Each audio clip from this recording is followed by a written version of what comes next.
অনেকে প্রশংসা করে দিলেন যে বাবলিদা দারুণ যাত্রা দেখল। তাই বলি প্রশংসা নয় কোনো সম্বর্ধনা,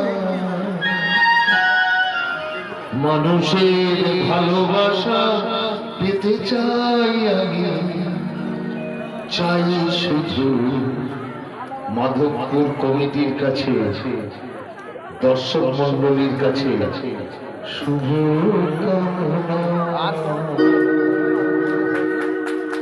ধন্যবাদ, অভিনন্দন।